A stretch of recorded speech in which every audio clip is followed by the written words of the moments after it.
Well, thank you, Sharon, for that incredible mini pitch of SPLT. Hello, everyone.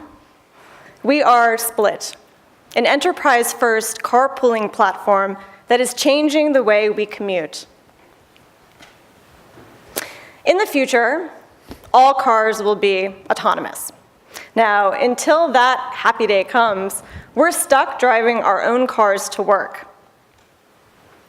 Chicago could use SPLT. And I faced traffic just like this on my way in from the airport, and I thought it would be really great if SPLT existed here. And this reminds me of an earlier period in my life when I was living and working in one of the most congested cities in our nation, Los Angeles. And every day I would commute from my hotel down to my office using the hotel shuttle bus until that one day when the hotel shuttle bus was completely overbooked and I was stuck. Fortunately, there were two guests standing right next to me, and they happened to be heading in the same direction. They had a car, and I offered to share the ride. Out of that one shared ride, SPLT was born. I'm Anya Babbitt, founder and CEO of SPLT. This is my co-founder, Yale Zhang. And together, we are two of 128 million people who commute to work each day. So in an era of Lyft and Uber, you might be wondering, why are we still talking about carpooling? Because these innovations have done very little to reduce the 6.9 billion hours we spend commuting to work. Not to mention the 160 billion in wasted productivity. It only takes 5% of the cars off the road to see our highways move 50% freer. So let's talk about how SPLT is addressing congestion with a new take on carpooling. Because we work with corporations and universities, we have built-in density from day one. We charge an annual fee of up to $150,000. This is our heat map. It identifies clusters of employees traveling along the same corridor and happens to be our #1 sales tool. SPLT employees benefit by arriving to work alert, productive, and they're able to save time and money, and it's good for the environment. Taking advantage of the HOV line cuts our commute in half. And you can even rest and maybe catch up on work or even some online shopping. People who carpool feel a sense of collaboration and a sense of community, and we have testimonials from our employees supporting this. Employers help us tremendously by offering incentives, including gas cards, preferred parking, and even monthly cash bonuses up to $200. So why are employers paying for our service? Honda really cares about sustainability and corporate culture. They have senior leaders mentoring junior-level employees on the way to work, which builds stronger teams. They even have internal champions with affinity organizations that promote carpooling. They really do have this at Honda to help drive user adoption, and 300 signed up pre-launch. And all of this is a use case for Japan, where there are 15,000 employees traveling an hour and a half to work every single day to a remote factory with no access to public transportation. For Quicken Loans, they have a big parking problem. They pay a significant amount for parking spaces and even more to build out garages. By offering cash incentives to their employees, they're able to displace parking spaces and save millions of dollars a year. For Magna, it's all about retention. Magna unfortunately lost 38% of their workforce when their corporate headquarters moved 20 miles away. They argue that if they had been using SPLT prior, they wouldn't have lost as many employees. And right now they're using our technology with preferred parking spaces as well as to manage their fleet of vehicles. So pre-tax dollars really help with a commute. And we also see commute trip reduction laws governing 6 states, and these companies are penalized if they don't adopt a transportation program.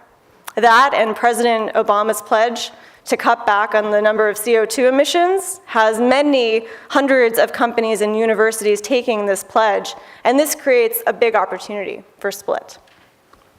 Early data shows that we have a 5x increase from carpooling, from 3% to 15%. And it only takes 200 employees actively using Split to save 100,000 pounds of CO2. Yale, take it away. Thank you, Anya.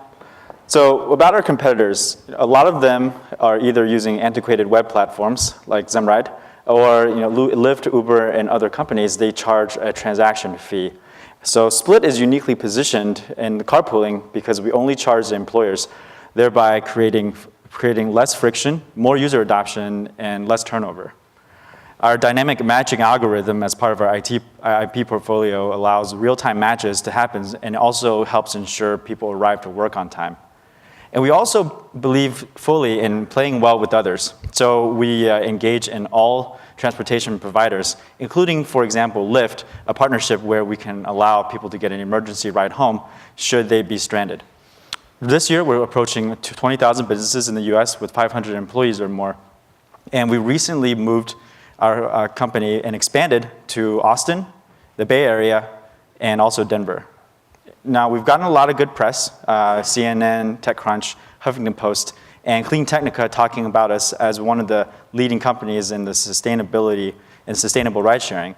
And we've also been fortunate to be recognized as we grow. And today, I'm proud to announce that Anya will be on stage in Mountain View in a month's time to pitch as one of 10 companies selected for the Google Demo Day. And what about traction? What about product market fit? Have we really found it? And the answer is yes. We've, in 45 days at Techstars, we were able to achieve 7 customers with 35K ARR. And in the next 45 days, we're going to be closing on these 4 customers, representing another 240K ARR. We are also talking with major auto manufacturers about integrating with their dashboard. And we're going to be the first carpool platform to do that. For example, with BMW, we're working with them to create automatic distraction-free features like quick text indications for riding and drop-off. And of course, with them, an exclusive feature where the passenger can push a new stop to the driver so that they can make a stop at a Starbucks to get their morning coffee before getting to work. And we have 80 inbound leads with 0 marketing spend, representing 800K ARR. Our team is great. We have decades of experience in sales, enterprise software, and also transportation and logistics. And our advisory team composes of great individuals who are bringing in partnerships, investors, and of course, Terry, who recommended that we apply for CET. So that's why we're here today. We plan on achieving 1.2 million ARR this year, and then 65 in EBITDA in 4 years' time. Right now, we're halfway through our funding round. We've already hired 3 engineers, 2 sales reps, a new COO, and we've expanded into 3 cities. In the future, we're also planning on integrating with bike share, transit applications, as well as the Verizon share platform so that employees, once they get to work, can actually rent their own cars out to their colleagues so that they can go pick up the dry cleaning or laundry. And it's all about access. It's about lining up the different options that are available so that you don't have to have a car. You can make it so that you can give up your car forever. And once these forces are all lined up, that's when we think that's the future, with mobility as a service.